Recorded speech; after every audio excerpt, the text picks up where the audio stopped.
On this episode, we talk with former international runway model and former Miss Colorado, Michelle Marie King. It's a wonderful conversation of positivity and perseverance, and it really shows that no matter how life gets you down, you can always pick yourself up and take it to the next level. I hope you enjoy the conversation. Hi. We are live. Hi. Hi. How are you doing? I'm doing so good. This is amazing. I'm so excited to be here. Thank you so much for coming on the show. And I'm just really excited to hear your story. Thank you. So excited to share it. And so really what I want to get into is I want to hear about your story. I want to hear about where you grew up, where you came from. Yeah. And I want to hear kind of what you're doing now and what you. So we can, this is a long format show. Yeah. So we can talk. Yeah, we can just chat, Yeah. So my dad was in the Navy. Okay. He's Navy retired for 23 years. So I have much respect for military and military families and retirees especially. And so I was actually born in Ohio. I was what my parents call a drive-by birth, where my mom went into labor. She went off the freeway. It was this little town called Sylvania, which I don't even know if it's bigger or not. I have no idea. It was like incorporated town. Yeah. And my mom was there for 24 hours, and then we went back on the road after I was born. And then I believe we moved to California right after I was born. Don't remember much. I don't remember much of my childhood until I was about 5 when we moved to Virginia Beach. Okay. And we were in naval housing, which is just that, that everyone kind of joins together. And, all of our parents were in the military at some point. And, so we lived there for about 5 years. Don't remember much. Just remember that I loved the beach. And then we moved to Wisconsin when my dad retired when I was 10. Wow, and that's kind of where my childhood began, really, that I remember. And I was raised in Brookfield, Wisconsin, this little town north of Milwaukee, and went to high school there. I was actually, in high school, I was bullied a lot. I had this brown, poofy hair that I didn't know what to do with. It looked like I put my finger in an electrical socket. Nice. And I didn't know anything about style or about... And I was kind of this awkward shape. I've always had big hips, so I was short, 5'6", and just kind of really curvy. And so I was made fun of a lot. I was told that I was fat, and I didn't really have an identity in high school. And so the summer between my junior and senior year, I had this growth spurt and grew to 5'10" all of a sudden overnight, fortunately. And I became thinner and just started I actually got connected with Redken Fifth Avenue, which is a hairline, and Justin Isaac found me, which is a national colorist, and he loved my hair. He actually found me in the Brookfield Square Mall in Brookfield, Wisconsin. And you were just hanging out? I was just hanging out. Friends? Yeah, I was just hanging out. And then he was hey, nice hair. Yeah, this guy, Justin Isaac, he's still a friend of mine. He literally ran up to me from across the mall. He said he spotted my hair because it was just this big poofy brown mess. And it was this California, 30-something-year-old guy with torn jeans and this green off the shoulder shirt, just really eccentric guy with a spiked hair. Comes running up to me and he's like, "Oh my gosh, I'm doing a show here in Brookfield in a couple of weeks, and I really would love for you to be a model." And I was like, dude, what? Because at that point you hadn't really thought about modeling or weren't even in that space. No. So the fact that someone would randomly come up to you and say, "Hey, I want you to be a model," you're like, "Oh, absolutely, what?" Yep. And I was growing in that phase. So I was 5'6", 5'7", and so I was just it was in Brookfield, so I was like, why not? So I think it was the next weekend, I went to the model call. And I say that because I had no idea what a model call was. This is all new. Yeah. And I walked into the model call. There was all these, what you would think were models. They looked very model-esque. And Justin came straight up to me without even really telling me to audition, and pulled me aside. And he's like, "This is going to be our Marilyn Monroe," and to his people. And I didn't know what that meant. And then they continued on with the model casting, and I was the first one chosen. So I kind of all of a sudden got pulled into this world because of my hair. And so that weekend he turned me platinum blonde. And he forever changed my life. And so I did my first show, my first runway show. And the next couple of months I had continued to grow. I loved the idea of being on stage, but I was also, I think, a little swayed by the models that I was modeling with, where they were tall and thin and really beautiful. And so I started working out and getting fit. I fell in love with cheerleading at my high school and track and field. Yeah. So how old were you at this point when you started doing that first modeling? 16. 16. Wow. Yeah. So that must have been pretty intimidating. Extremely. Yeah. And so you grew up very like middle class, kind of lower class. Yeah. Lower than middle. There's like the middle, and then there was me. Yeah. Lower than middle. Okay. Yeah. So I mean, so you grew up lower class, in Wisconsin. Yep. And at 16, you kind of get discovered. And at that point, did you fall in love with it? Like, did you instantly think like, whoa, I never thought about this, but I like the attention and I like, this lifestyle. And what were your parents like? I mean, at 16, that must have been My parents, a hard sell, maybe? Yeah. Oh, yeah. I mean, I love my parents to death. And I'm sure they'll hear this. I apologize, Mom and Dad. They're still married together. Nice. They're going on 38 years of marriage, actually. And they're workers, like they do their jobs, they show up, they come home, they're parents, like they play their roles respectfully. And nobody in my family was an entrepreneur. So, the idea of doing something that didn't have solidarity, that didn't have like a purpose, that didn't have a paycheck or insurance or any stability, was really off-putting for my parents. I mean, they thought that I pretty much was, chasing after gold, and that it was never going to be discovered. Yeah. So they were, I think, supportive while I was in high school. It was just a fun way for me to grow and practice, something that I really liked. And Justin was helping me with my hair. So I think that my mom really appreciated that. She loved him. So they were accepting until I turned 18 and it became my career. Right. But really, I think to answer your question, the first time that I fell in love with modeling was that first runway show with Justin in Brookfield, Wisconsin, where we were at it was a local hotel, and a lot of people flew in from out of town, and we had this huge runway. It was probably, huge at the time. It was probably like, 10, 15 feet long. And it was this stark white and this huge backdrop. And I just remember I was the Marilyn. So I was one of the girls that they didn't do on stage with the hair, but they did all the work behind the scenes, and I walked on stage, and I was kind of the finale piece. And so I remember walking on stage, never having walked a day in my life on runway. We didn't practice, we didn't rehearse, just wanted it to be really authentic.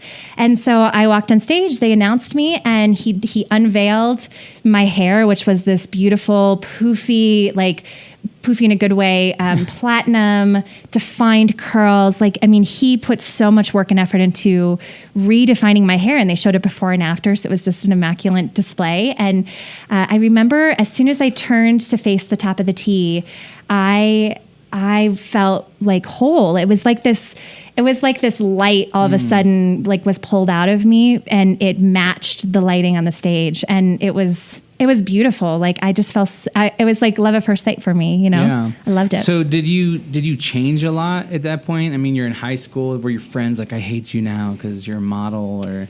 I didn't really have much to lose. Yeah. I didn't really have friends. I was bullied a lot. So I remember going back to school my senior year and not really caring. I remember wanting to just leave school and never look back. And honestly, I really have. I've never looked back at high school. I don't talk about it much. I don't remember much from high school. Right. It's not a part of my journey, unfortunately. I feel like my journey started with Redken on that stage, and then it's only grown from there, So how often did you start working? I mean, was college then where you're like, I'm not going to go to college. I'm going to go to LA or New York and pursue, a fashion career. Is that what it kind of turned into? Yeah. The day I turned 18, I packed my car, and I had this little small car, and 2 models from Wisconsin and we beelined to Arizona. And I remember waking up and making my parents coffee and breakfast, and I was an awful cook, didn't even know how to make coffee.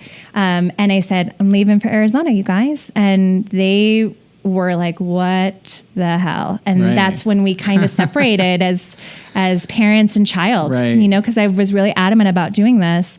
And I left. I went to Arizona. And so what ended up happening was about the second or third show my senior year working with Justin. I had now gone to Chicago to do a show with him. He loved that I had grown and that I was thinner. I was working on my body. He liked that I was kind of fitting the mold a little bit more aside from hair. And he always loved my hair. And he never asked me to change, but I just felt like I needed to in order to prove to him that I really wanted to do this. Yeah. And at that show in Chicago, the Midwest show, there was an agent there from an international runway company or runway agency. And she found me and she came up to me, and I was the only girl that she did not represent because Justin was adamant about using me. And so she said, when you turn 18, I want you to come to Arizona. We'll sign you and we'll get you started in the modeling industry. And so that was the sign to me that I could do this and that this was going to be my life. Yeah. Wow. So then it must have been pretty interesting as a 18-year-old then, like going on your own, becoming an adult. Yeah. I mean, you couldn't even make breakfast. So. Yeah, I didn't know much. Not at all. And, that was really kind of why I created my company that I have now, is because there were so many things that I didn't learn about, financial education, which ultimately set me down a destructive path of a lack of understanding with finances, and emotional intelligence. I mean, I had no idea why I felt certain ways and why I would be a bitch sometimes and why I would be the sweetest person on the planet the next day. Like I knew hormones, but that was all my understanding was. And, I didn't understand just time management, like all of these things that are so integral to a young person's success in our society. No one ever taught me. And so, the next 2 years of being an international runway model and really being thrown into this already detrimental industry, I believe that it was a mix of both that ultimately kind of set me down that destructive path. Yeah. So then you essentially started modeling, right? I mean, at that point, were you traveling then and just trying? I don't even know how the system works. Like, runway model, that's what you were doing, right? And so do you try out for that, or do you get part of a crew that travels around and does it? What is that? Yeah, it depends. I mean, you can get signed with an agency who represents specifically runway modeling across the nation, across the country, across internationally if you wanted. So I got signed with 6 international runway agencies, non-exclusive. So I had multiple agencies that were looking for opportunities. Looking for work for you. Yeah, that would match my look, my height, my age, that type of thing. And so what they would do is they would go out there and they would, or our prospective clients would come to them in need of runway models, and then they would look through, kind of sift through the people that are signed with them and find the matches based on what the client was asking for, and then contact the models, see if they were available, and then coordinate. Sometimes there was an audition process through that as well, but the agencies did their due diligence up front to make sure that they had audition tapes and photographs and resumes and all the comp cards, all the things that they needed in order to market their talent. So that's really where it started for me. And when I moved to Arizona, I was about 5'10", 130 pounds, which was still very thin. I think I was like a size 4. I always had very big hips, just my bones. I could never change that. And over the course of the 2 years, traveled everywhere, had an amazing modeling career, made tons of money. And so you didn't have to work at Denny's at night? No. And then... I mean, I did some bartending like here and there when times was slow during the holidays or whatever. Right. But no, I mean, I was very fortunate that I got to really be a full-time international runway model. And that was my career for 2 years. But because I was so, it was such an important part of my life, I also had to change so much of who I am and what I looked like as at the discretion of the agencies. Right. So we're looking for somebody who's more like this or like this. So I'm sure there's a lot of pressure on you as far as, and probably mental too, of like, I'm trying to compete with other people, and you're always comparing yourself against other people. Yeah. So what was that like? I mean, as far as, was there a moment to where you saw like, wow, I'm doing this and I don't like that?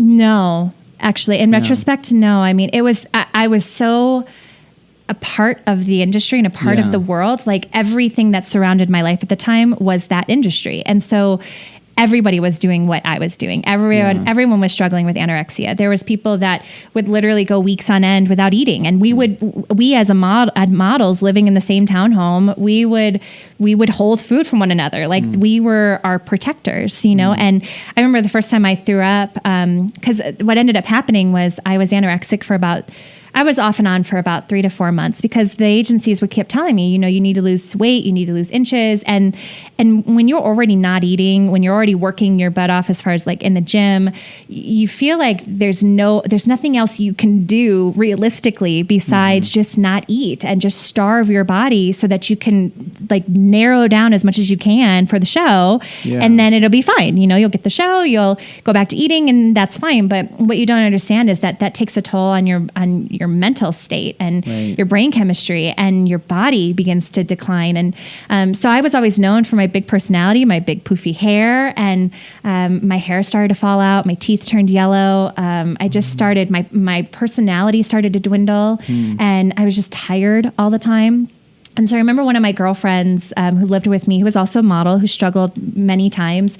I was getting into like a depressive state because I could see me starting to fade away. And I was just more a corpse walking around being a model, like a walking coat hanger is what they call us. Yeah. And those are the people that make money. And I remember she came up to me one night and she's like, you got to come out with us. Like, come out, come party. And I'm like, no, I have a big show in a couple of weeks. And she's like, Michelle, I'll teach you how to purge all of that. And so that was when anorexia turned to bulimia. And when we went out, we partied, we drank, we had a good time, we ate pizza and cupcakes and like just threw it all away for a night. We were, 19-year-olds, 20-year-olds just having fun like we should have been doing. And I remember we came home and I felt miserable. Like I was so sick to my stomach. Right. And she walked me into the bathroom and taught me how to throw up. And we were surrounded by models that had thrown up before and everyone clapped. And it was this joyous moment when I threw up. And so there was nothing negative about it when I started purging and there was just it was a joyful experience, which just sounds so crazy for a lot of people. That does sound crazy. Yeah. Because it's like you associate that with something so negative, right? And something that's just unhealthy and whatever, but the culture and the clan you were in was celebrating it and making like glorifying it, you know? Absolutely. Wow. Yeah. So you struggled with anorexia and bulimia, and how long did that go on? Yeah, it wasn't until I was about 20, so about 2 years in the industry, full-time international runway model. I dropped down to, it got to a point the last 6 months when all of a sudden, like every month, I was dropping 10, 15 pounds. Like my body was just, it was eating whatever it could is what I felt like was happening. I'm not sure if that actually what was happening, but I dropped down to about 70 pounds skeletal towards the end. And all of a sudden I dropped down so thin that all of my agencies dropped me. They said that now you're too thin. There's nothing we can do for you. Like you're sick. They didn't lend any support, and I felt like they were the ones who got me there, right. And so they kicked me out of the house, the model house that we were in, because I was no longer a signed model, and I was on the street. And so I was on the street. I had one box of clothes to my name, and my cell phone got shut off. And this is where the lack of money management education came in. I remember cutting checks for like my car and my cell phone and all these things, and all of them bounced over time. I mean, I just couldn't manage money, and so I was broke and didn't have a dime to my name.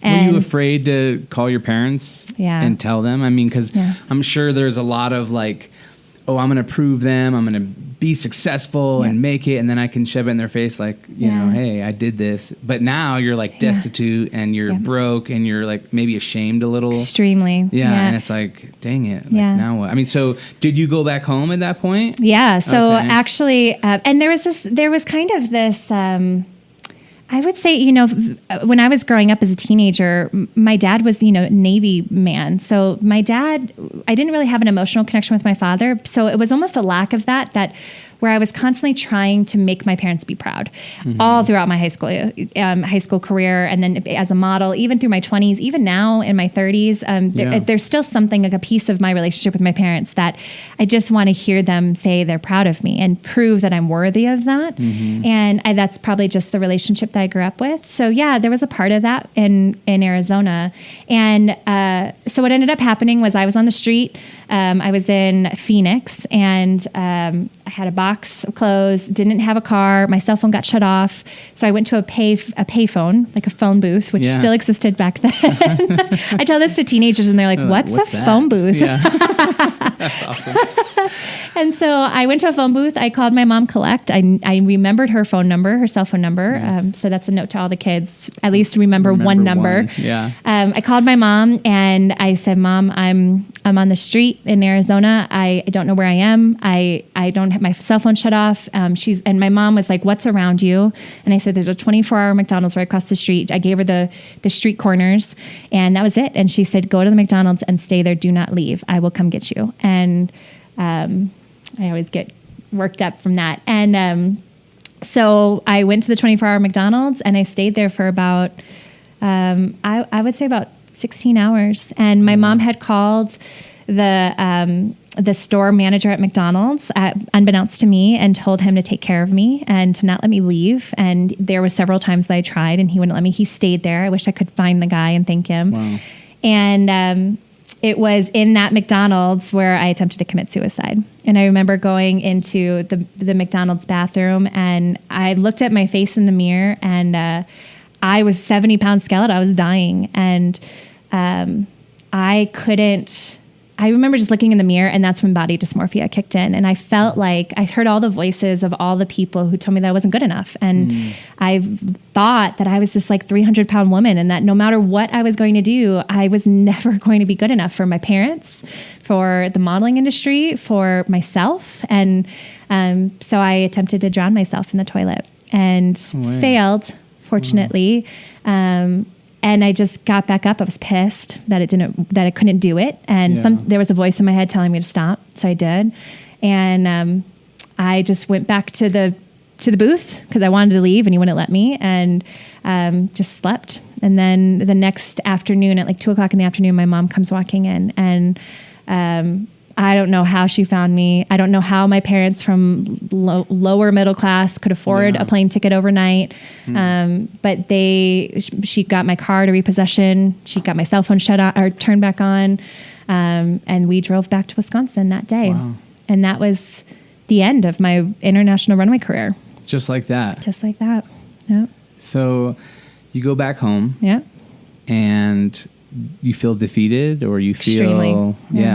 I mean, at that point, did you have to go through counseling or something to kind of like reset yourself, or? My parents did it for me. You know, like my parents took the door off my my bathroom and my bedroom, and they just watched me. Wow. And that was kind of my counseling, was just get your shit together. It's your rehab center. Yeah. And it was hard. And I started gaining weight, a lot of weight, and like unhealthy weight, because then I was just eating whatever. I couldn't throw up. I couldn't, like, I just wanted to just kind of bury myself in a hole.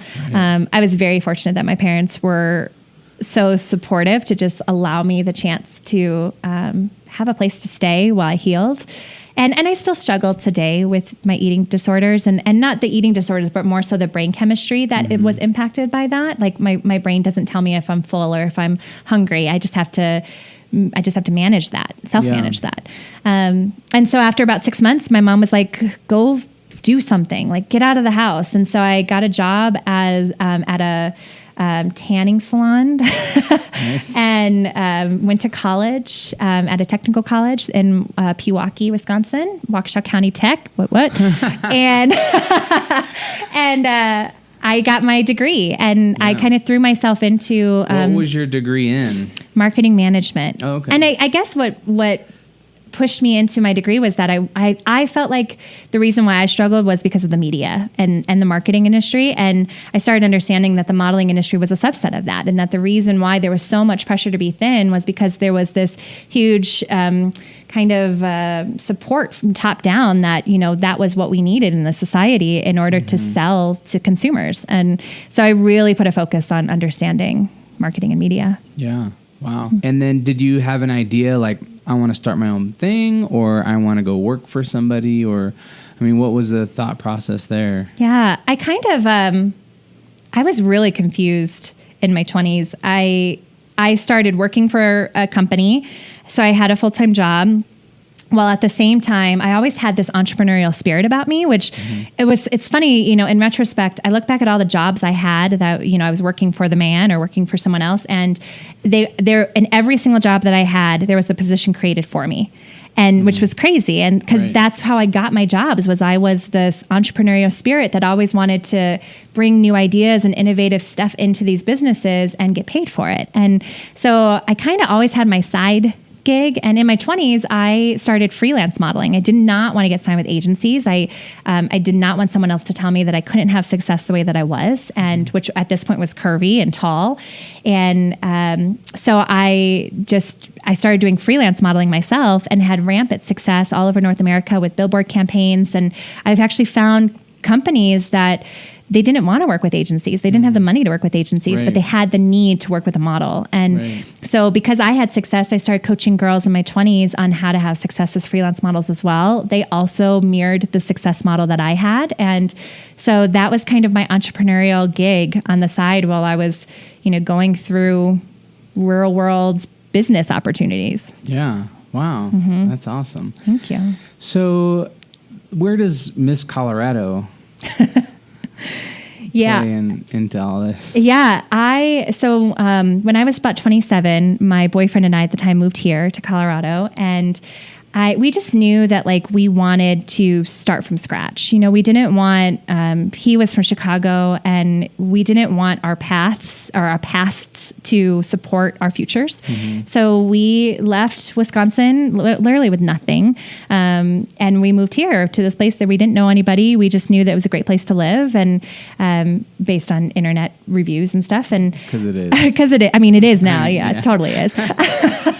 And so when I moved here, I still had this desire to be in the limelight. That was what I did all throughout my adulthood. And so I found the pageant system, MS America, and got the local title, Miss Colorado, and then went to Miss America. And I started touring all over the state of Colorado to promote my title. And it was fun, but at the same time, I hated it because I felt like it was very similar to modeling. I felt like every time the crown was on, I became unnoticed. It was all about the crown and the title. And when the crown came off, I would walk through the same group of people and no one recognized me. And so it was my biggest fear, almost fading into this thing that ultimately really wasn't who I was. And so afterwards, after my feelings of the pageant industry, I kind of just retired from the limelight, which was really hard for someone that was in it for so long. And I did the whole adulting thing. My boyfriend and I got engaged, got married, bought a house, had a daughter all over the course of 3 years. And I became a loan officer of all things, which if people know me, especially my financial background, people just laugh. Loan officer? It's a joke. And so I, after I had my daughter, we were in our new house. I was in this new marriage. I had this great life that, for any normal person would look around and be like, wow, I made it. Congratulations. Way to go. But I hated it. I remember looking at my daughter and feeling like I now gave up my life so that she can enjoy hers. And I was so envious of her. And I didn't realize that postpartum was as serious as what it was. And so depression had kind of seeped back in again as this time 10 years later as a mom and a wife. And this time I didn't want to end my life. I just wanted to kind of be numb to it. And I just completely separated from my daughter. And it wasn't as bad as a lot of cases that I hear about, but I just remember the week my daughter turned 1, I remember looking in the mirror and wanting to be a better person for her. I didn't want her to aspire to be the person that I was. And so I tried to think of when I was the happiest in my life. And it was really when I was coaching girls in my 20s about having this successful future in the modeling career, in the modeling industry. And so I started thinking about all the things I wish I would have learned as a young woman in our society to avoid the pitfalls, not only in the modeling industry, but also in just the society in general. Right. And it was things like emotional intelligence and financial education and self-esteem and positive body image and affirming beliefs and, like health and fitness and hair and makeup and styling and all these things that are so important that we don't coach, we don't teach kids, and they get so lost in the thick of life that they have nothing to solidify their individuality. And so at that moment, I created Positive Presence. And really, I think that I decided my demographic was going to be teenage girls because I wanted to change the future for my daughter. And what better way to do it than to positively change the teenagers that were going to be the people she looked up to. And that's where it all started. Wow. And so now that's what you do. Yeah. Positive Presence is the largest confidence coaching company in the country. Wow. And we coach everybody, really. Anyone who's lost, we can coach, but we have specifically a great success rate with teenage girls, especially because they're at the epitome of lost and darkness in our society. I mean, there's so much that is just overwhelming our teenagers nowadays with just social media. I mean, I have 3 children, and it's like you hear all these terrible stories about they were bullied through Facebook or online or, and whatnot. Yep. And you think about, when we were younger, it was bad enough, but we didn't have suicide and all these things because, all those kind of things bearing down on us. So absolutely. And I mean, not even social media, but just like peer pressure in general and drugs and gun violence. I mean, there's so much that's going on in our society across the world that we did not have. I mean, I graduated in 2003 from high school, and if someone wanted to bully me, they had to do it to my face, and that was it. And most people didn't have the guts to do that. And nowadays, nobody bullies people to their face, really. You just troll, however you want.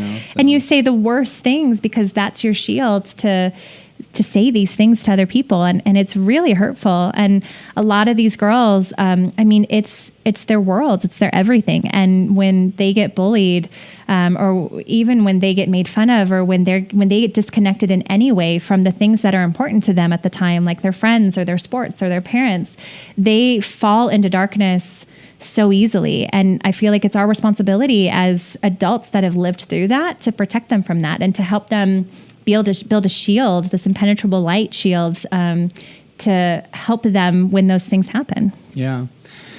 So now you travel a lot and speak then and do that, like seminars and assemblies and that's the goal, is to get to that point. I've gone to a lot of different conferences and stuff across the country, but really when I started Positive Presence, I really wanted to make sure that I put my time and effort into building that company, starting it from scratch and growing it nationwide. And really the next step for Positive Presence is to become a franchise company, which is an expensive undertaking, but I feel like our society needs it.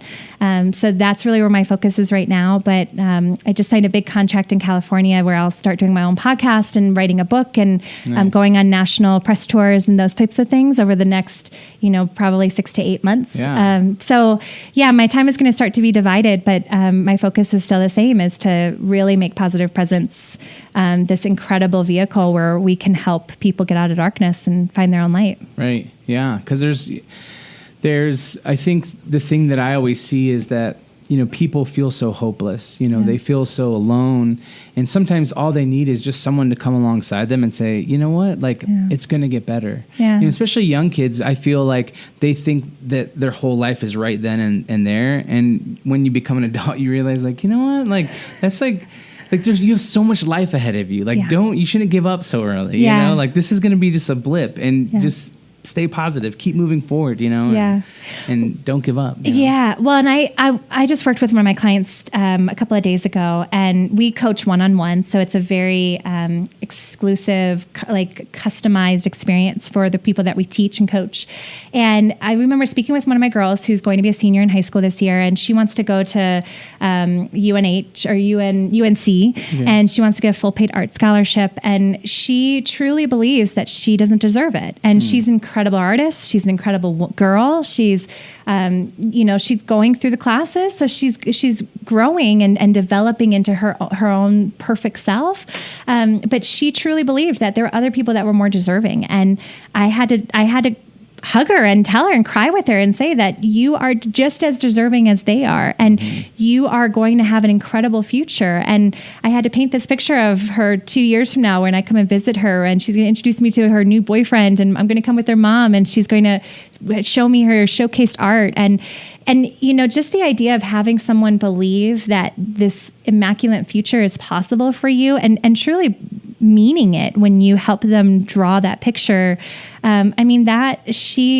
It got to a point where I said, are you or are you not deserving of this? And she said, I am.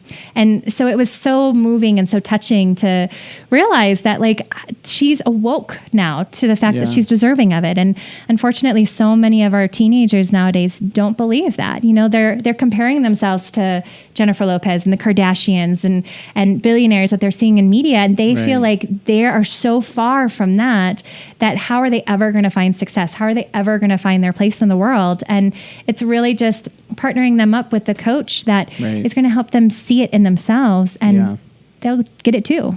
Right. Yeah. Mm-hmm. Yeah. And reveal some of the truth behind some of that. I have a friend who's, really into fitness, and she did a post on Instagram where it's like, she just leaned a certain way, and she looks completely different than, when it's in people's minds, they see this picture stagnant of someone who looks perfect. Yeah. And it's like, oh, I'm not like that. It's like, well, yeah, but that person's leaning a certain way that makes them look 20 pounds thinner and whatever. Yeah. And shadowing and lighting. Yeah, exactly. Yeah. It's there's so much of this falseness, fake stuff that's out there, but so many people get sucked into that and think they compare themselves with something that's not even real. So many images are photoshopped, and it's you could never attain that because it's computer generated. I know. Yeah. Well, and that brings up another big point that we coach to our students too, is this authenticity, just showing up authentic, just understanding and defining who you are and what your style is,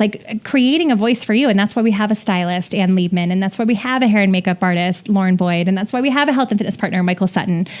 Shout out to all of them. Name drop.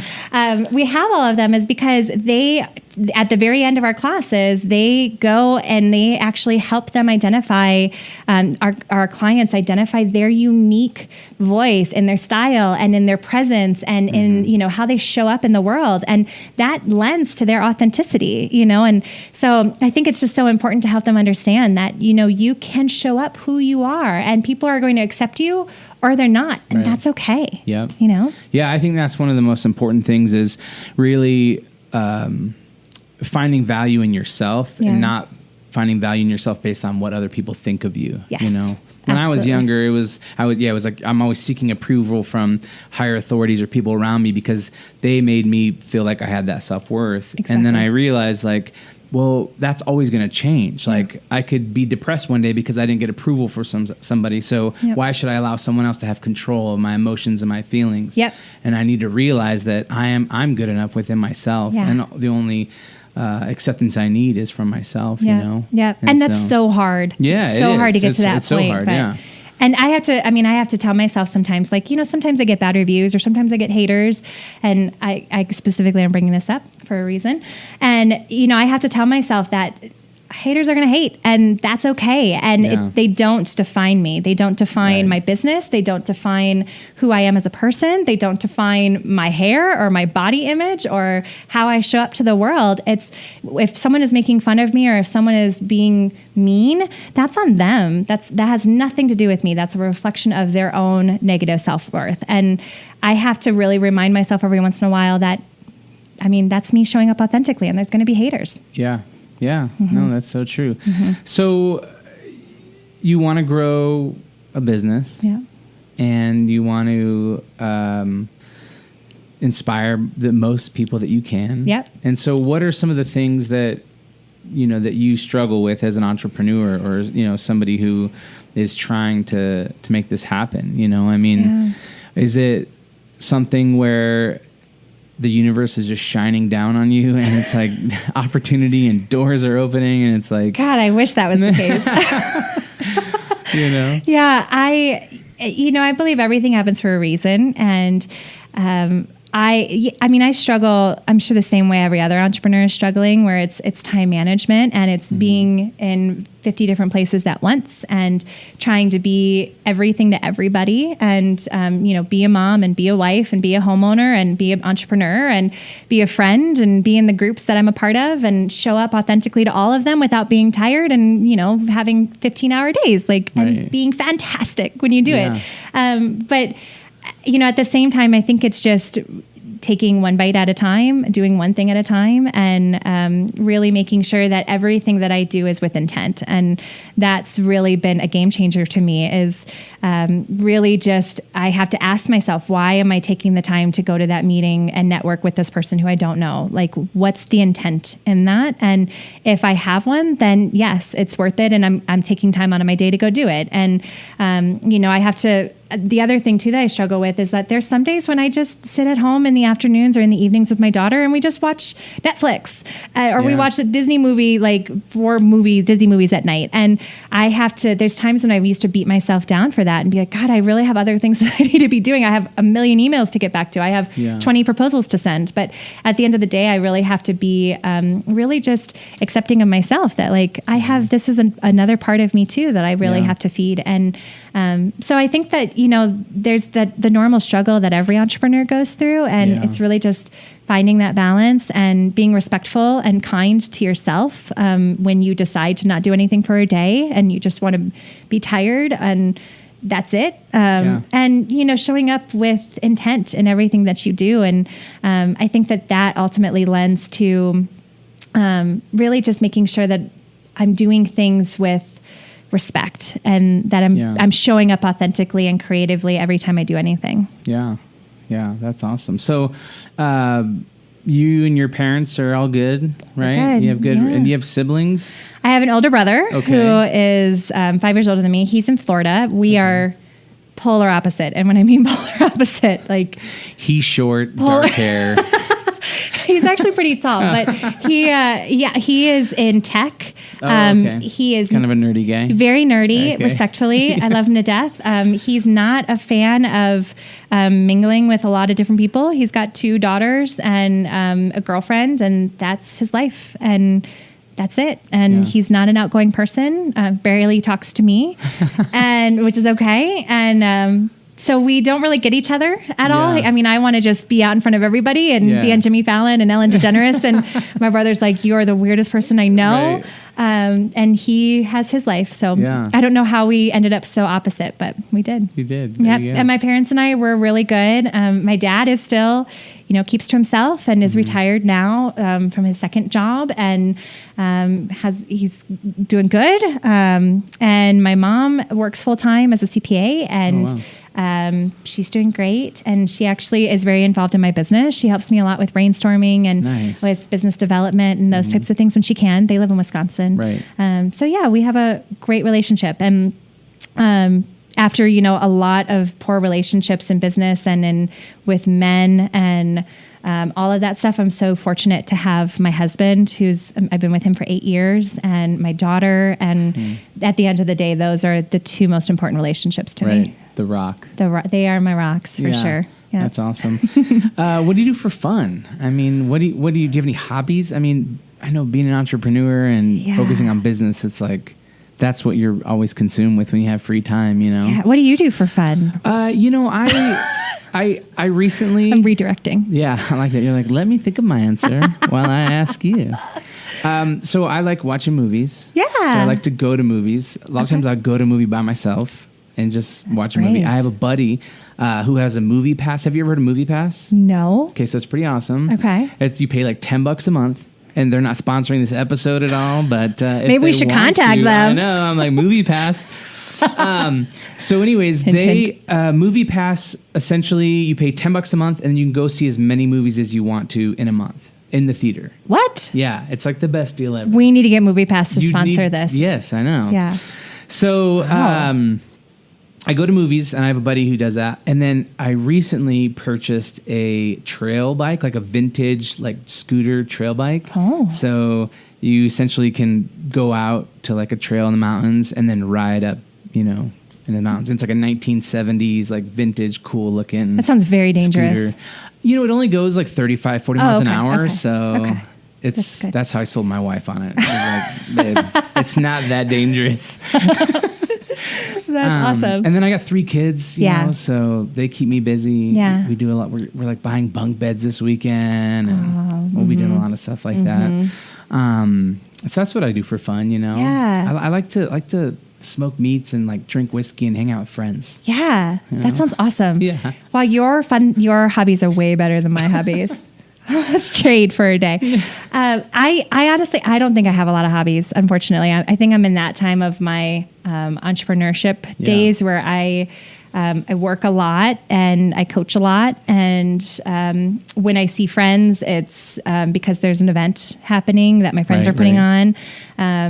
And most of my friends are in Denver here, so commuting. And my husband works a lot, unfortunately, at his job. And so it's a lot of nights. It's spending time with my daughter and playing and going for walks. Just trying to find that balance. And I don't really cook. I've always wanted to try cooking. Cooking's awesome. Yeah, I told you I'm a bad cook, though. Yeah, I know. That hasn't changed much.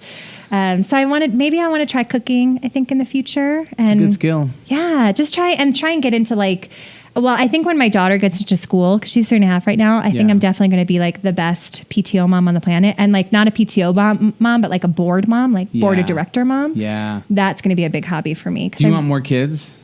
Yeah, we're actually trying for a second right now. It's a good time, about 3.5 years. It'll be like 4 years apart. So that's a great hobby, is the trying process. Trying to have kids. What does that mean? That's awesome. Go drink some water. Do you read or anything like that? Do you have any no, I really want to read, though. That you like to consume? I would. My life coach really wants me to read a lot. She's given me a ton of, and I have a lot of great books, but I'm always focused on I'm sure a lot of people share this, where I need to read with intent and I need to be a student of what I'm reading. And I feel like in order to do that, I have to have the time set aside to read and be a student. And I just haven't found that. And so I think it's an egoico thing that I got to figure out. But I'd listen to a lot of audiobooks. Yeah, a lot of people have told me that. Yeah, and that's been really great. Does it stick then, though? Yeah, I feel like it does. One thing on the Audible app, for instance, as you're listening to something, and if it stands out to you, you can bookmark it. And then you can come back to that part in the audiobook and listen to it again. That's awesome. So I think it's helpful. Yeah. And then I listen to a lot of entrepreneurial business books, a lot of self-help, that kind of stuff. I really enjoy that medium. And so Audible has, once again, they're not sponsoring this episode. They should. What other companies can we bring up? It's Apple. Yeti? Yeti, yeah. I mean, we could just start name dropping. We should. Let's tag them all in here. Yeah. No, but I listen to a lot of audiobooks. Okay. Because when I drive places, when I'm running errands, and even at night, sometimes I don't like to physically read a book. It hurts my eyes, my brain. But listening to I'll listen to a book, and you can put a sleep timer on, and then it will go off in 15 minutes. That's pretty awesome. So there's a lot of ways. I need a tutorial on Audible. You need to. Because and the nice thing is they have every audiobook, any book that your life coach would recommend would most likely be on there. Okay. So I'm gonna try that. And it's pretty cheap, $15 a month. You get a credit, and a credit will buy any book no matter the price. So if the book is $12 or if the book is $30, you can buy it with one credit. Okay. Just saying. This is great. Thank you. You should. I'm going to try it out. There's a lot a lot of motivation that happens. For me, I listen to something and it inspires me. There's a book. Have you ever read Rich Dad Poor Dad? Yes. Yeah. I have read that one. That's a really great book. And I would start with why.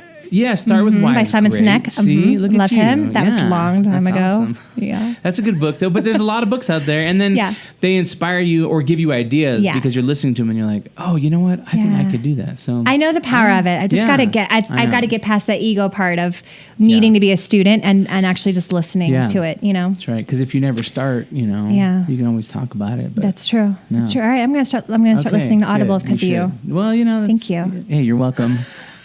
I'll be here all week. What about food? Favorite food? You don't cook, but you like to eat? I do enjoy food. Yes, absolutely. My husband's the cook in our family. I mean, I cook some things. Yeah, like mac and cheese and salad. Yeah. I could chop lettuce. I could do cookies from a box. Oh, that's good. I can do that pretty well, actually. Okay. I love salads. I wanted to start this company a long time because I always had entrepreneurial ideas.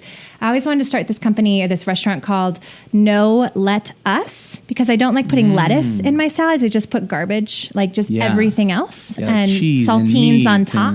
And then, that's my salads. And so I wanted to make a restaurant chain that had no lettuce, but it was just a bunch of other stuff that they put into it. So someone can steal that if they want it. That's a free one. I got way better ideas than that. So you make garbage salads? Yeah, then? I do. I love that. Yeah. I chop up a burger, a little mayo. Sometimes we put some meat in there, but like I just put everything in it. You know, like like an antipasta. Kind of. No, like just lettuce stuff, you know, like cucumbers and tomatoes. But no lettuce. Just no lettuce, but I just fill it up with all the other lettuce, stuff. Like romaine or... I really don't actually. I don't feel like there's a purpose for it. I just don't get it. I mean, there's really no flavor. It's just a filler. I don't like it. That's I true. just don't like it. Okay, so salads, that's your deal. Salads. I know this part of the interview is really boring, isn't it? Wow. I thought you were going to be like, oh yeah, you know, I used to like really eat double stuffed Oreos like all the time. I do like those though. Oh, okay, yeah, that's good. Oreos, that's another one we should reach out to. Yeah, Oreo. Nabisco, or who does Oreos? I don't remember. Yeah. We'll just reach out to Oreo. Hey. We're going to take all these companies later, right? Okay. Yeah, exactly. Okay, you don't read. You eat garbage salads. What about movies? Do you have a favorite movie? Favorite movie? Yeah. The Little Mermaid doesn't count. None that I can think of off the top of my head. You know what my favorite show is right now on Netflix? Okay, what? Is Nashville. Okay. Love Nashville. Nashville's obsessed. a good show. Yes, and they have like 8 seasons. Yeah, so no matter how, I mean, it'll get me over the next year, which is fantastic. That's really good. So I really appreciate Nashville. It's a good show. It's like kind of touches all the dramas of the music industry and the heart of relationships. Love it. Yeah. It's like a soap opera for nowadays, which I hated soap opera back in the day, but I love Nashville. And it's got a little bit better acting. Empire. Empire is the same. Is like pretty much the same thing, only in like the rap culture Yeah. industry. Yep, which I love. Nice. I love the Chicago series, like Chicago Fire, Chicago PD, Chicago. ER, I think is what it is. Chicago anything. Chicago anything. dog. Chicago pizza. Sauce on top. Yes. Shout out. Shout out to the Midwest. Love it. Yeah. So Chicago series. I love nice. those. Mm-hmm. All right. Music. I like everything. Okay. All music. I love inspirational music. Like I love music that has a really awesome message. Josh Groban or something like that. No. Okay. I don't really. I can't. Like Imagine Dragon or something like that. I love a positive message. Yeah. You know. Colby Calais. And she has a great message. Yeah. Absolutely. Jason Mraz. Yes, love great Jason. Message. Love him. His new song's pretty awesome. Have you heard that song? Yep. Yeah. Love it. It's pretty positive. It's extremely positive. Yeah. I like anything positive. Yeah. That's good. And really anything positive. Nice. I just like positive people. Which you are. That's why I think we're having a good time. Yeah, I think so too. I always, this is what I say, positive things happen to positive people. Mm-hmm. It's like... So true. I always tell people, I said, you should always try to work a crappy job in your life because it will really give you appreciation for whatever you're doing. Yeah. When contrast. Yeah, exactly. When I was younger, I always had worked... retail or food, like pizza or something like that. And then when I got my first like big boy corporate job, I was like so happy. I was like, whoa, we only have to work Monday through Friday, 8 to 5. And they let us go early if it snows. Like, this is amazing. And then you get in the elevator and people are like, it's too hot, or it's too cold, or it's Monday. And I'm like, are you joking? Like, this place is awesome, you know? I was always getting busted for being too happy. Like, people would ask me, like, why are you happy? I'm like, why shouldn't I be? Why shouldn't I be? Like, why should that be a question? Like, why is that strange that I'm happy? I know. It is weird to people nowadays that so many people are happy. And people think that there's this doom and gloom in our society nowadays, but I'm like, you see what you want to see, you know, that's all like, that's the life you're creating. That's not the life I'm creating. Right. And so everywhere I go, I see positivity and I see people and I just see beautiful things. And my quote is, positivity can only spread when it is present. You know, so like if you're positive, then you're going to spread positivity to other people who need it, you know? Yeah, it's so true. Well, and I always think too, like, I have some friends who are pretty pessimistic and negative. And I think, like, what value does that add? Like, I understand, okay, you're a realist, you know, and whatever, but what value does that add, and how does that enhance your life? Because all I can tell is it doesn't. Right. But you could pretend to be happy, and you might actually start to get a little happy, you know? It's like, so I think there's only good that can come from that. So. Well, and what drives me crazy is the people that think that they need something in order to be happy. Like, I need to be drinking alcohol in order to be happy, or I need to be eating pizza in order to be happy, or sitting down watching Netflix in order to be happy. And I'm like, no, like, the happiness starts with you and it spreads to the things that you're doing. It's not the thing that you're doing that gives it to you, you know? So it's important to practice gratitude. Absolutely. You know? Sometimes I think, you know, even the smallest things, if you just start to appreciate those, it'll grow, right? If you think, man, I'm just thankful that my shower is hot this morning, you know, like, I'm sure there's people who have to take cold showers, or, you know, I have a car that I can drive from A to B. Like, some people have to take the bus or walk places. So I think even like the small things, if you just really think about those and focus on them, you can start to think like, wow, my life's actually not so bad. Yeah. Ooh, you know? I have a favorite book now. Oh, okay. That came up, The Secret. Okay. The Secret. I love The Secret. Yeah, I mean, it's the best book on the planet. Yeah, and I think Netflix has like a they documentary show about The Secret book. Yeah, I like The Secret. I think there's a lot of good principles in there. Tons. It's all about that positivity and universal manifestation and affirmations. And you get what you give. Yeah, you know, kind of thing. Absolutely. Yeah. What you put out there is what you get back. Yeah. That's all everything that we teach, everything that I live by. Yeah, that's awesome. But, you know, sometimes it works like in reverse too. Like, if you're worrying about certain things, then, I mean, worry is going to present itself. So, you know, I have to tell my friends, my kids that I coach all the time, that it's a disclaimer. Like, if you understand the magic of The Secret, then you also have to understand that there's the same type of magic that exists in the opposite direction that you attract as well. So, you know, and there's a reason why you're attracting the things that you're attracting, and there's lessons in everything that that's presenting. Well, I think we all know those people, right? Who are negative and constant, and it's like all the bad stuff seems to happen to them, right? Like, they're always like, oh, my tire was flat this morning, or like, you know, oh, this huge bill came in the mail, and I'm like, man, I'm sorry, like, it just never happens to me. But I'm not always thinking about worrying about all the bad stuff that's gonna happen. So I think there's definitely something in that, you know. A great quote by Jesus, you know, in the Bible. Tell me. It's just the idea of, you know, what can a man gain by worrying? You know, like, how much, you know, he can't add any more time to his life by worrying. And so I think that's kind of one of those powerful messages. And the 3 keys that I found to life. Please. I always share these. Please share. Okay. One is to be present. You know, it's so hard to be in the moment, right? With your kids, or, you know, with your significant other, or even at your job, or with your friends. Like, be in the moment. You know, I think nowadays people are always on their phone or distracted constantly in their thoughts and whatnot. So I always say, be present. And then 2 is, don't worry about tomorrow, right? Because, you know, what are you going to gain by worrying? And a lot of times our emotions and feelings react to what we think about. And if we're thinking about negative things and worrying, then we're going to be fearful and we're going to be scared. And then how many times have you been worried and then, nothing happens? Or you're like, oh man, I spent all that time worrying and it was just that X and Y happened, or that person, they didn't neglect my email. They just like got stuck in junk. And, you know, it's like so many times like people make up these crazy stories, and their feelings and their emotions respond to that. And so it's like, well, don't worry about tomorrow. And then 3 is just to expect the blessing, right? Expect good things to happen. Like,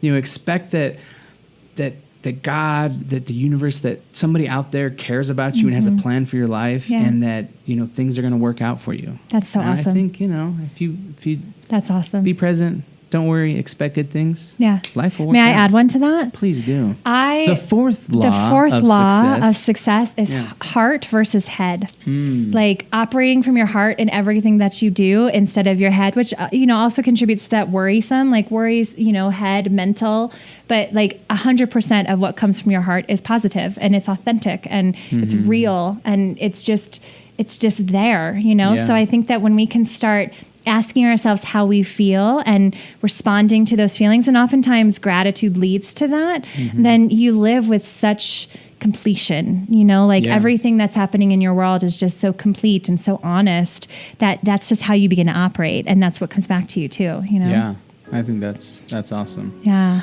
Well, where can people follow you? Oh, yeah. Where can, they hear about what you're doing? Yeah. All that. So we got a new website, positive-presence, Presenc. It's a hard one to spell. I know. Presence, not presence, like amount of presence, like we're actually presence, like your personal presence. Right. So positive-presence is our website. And then you can also see more information about me, Michelle Marie King at .com. Marie is Marie. And then we're on Facebook, Instagram. We're not on Twitter. Not a fan. Sorry, Twitter. It's like one of those like dying mediums, I feel like. That there's a lot of people We won't have them sponsor this. Yeah. Sorry, Twitter. But we're on Instagram and we are on YouTube. Okay. Maybe we'll put this on YouTube. Yeah. So they can follow us on all of that. Positive Presence and Michelle Marie King. Boom.